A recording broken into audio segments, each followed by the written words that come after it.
Insta seeds తరపున రైతులందరికీ నమస్కారం. ఈ రోజు వచ్చేసి గద్వాల్ జిల్లా ఇటిక్యాల మండలం సాతార్ల విలేజ్ లో ఉన్నాము. అన్న మీ పేరు అన్న? బి పరశురాముడు. అన్న మీరు ఇత్తనం ఎక్కడ తెచ్చుకున్నారన్నది? మణికంఠ. ఇత్తనం పేరు బాల. ఇత్తనం ఎన్ని ప్యాకెట్లు పెట్టారన్న? 15 ప్యాకెట్లు. అన్న మీరు మొలక షెడ్ లో పోసారా, నారా పొలంలో పోసుకున్నారా? పొలంలోనే. ఎలా వచ్చిందన్న జర్మినేషన్? బాగా వచ్చింది. అంటే బాగా అంటే ఇప్పుడు మనకు వేరే వాళ్ళైతే ఘనంగా వచ్చింది. ఇప్పుడు అప్పటి నుంచి నాటు వేసినప్పటి నుంచి ఇప్పటిదాకా తోట ఎలా ఉందన్న? తోట మొత్తం కింది మీనికి ఒకటే లెక్కనే.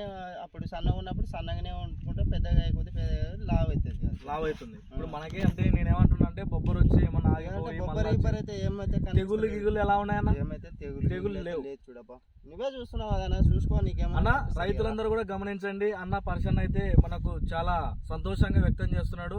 ఈ విత్తనం బాల విత్తనం వేసుకున్నందుకు ఎలా ఉందన్న మీకు? నాకైతే సంతోషంగా ఉంది. సంతోషం. ఇదే ఇప్పుడు వేరే విత్తనం వేసావు కదన్నా, దానికి దీనికి ఏం తేడా గమనించినావన్నా? దానికి దీనికి అంటే దీనికి కాయల చెట్టు నిండా ఇప్పుడు ఎంత లేదన్నా కేజీన్నర ఉంటది. చూపించండి అన్న ఒకసారి, రైతులందరూ కూడా గమనించండి అన్న. మనకి ఇన్స్టా సీడ్స్ ఈ మిరప విత్తనాన్ని బాలని చూడండి. మనకైతే కాయలు అయితే గుత్తులుగా ఉంది. అలాగే మనకు ఫ్రూట్ లెంతులు కూడా చూడండి బాగున్నాయి. మనకు మంచి దిగుబడులు వచ్చే వెరైటీ ఇది. చూడండి అన్న ఏ విధంగా ఉందో చూడండి. మనకు పండు కూడా బాగా మాగింది. అన్న రైతులకి మీరేం చెప్పాలనుకుంటున్నారు అన్న ఈ విత్తనం గురించి? విత్తనం అయితే మంచిదే చూడన్న. మళ్ళీ ఊకే మళ్ళీ మంది ఎవరేమనుకున్నా మనకి తెలియదు. మీ ఫోన్ నెంబర్ చెప్పండి అన్న. 93 అక్కడ చూసి చెప్పండి. 93 920 91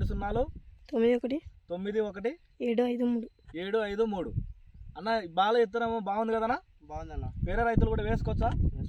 అలాగేనా? మరి మీరు వేసారు కదా, ఒకటే తోటలో 2 రకాలు వేసారు. ఆ తోటను కూడా చూద్దాం. పదన్నా.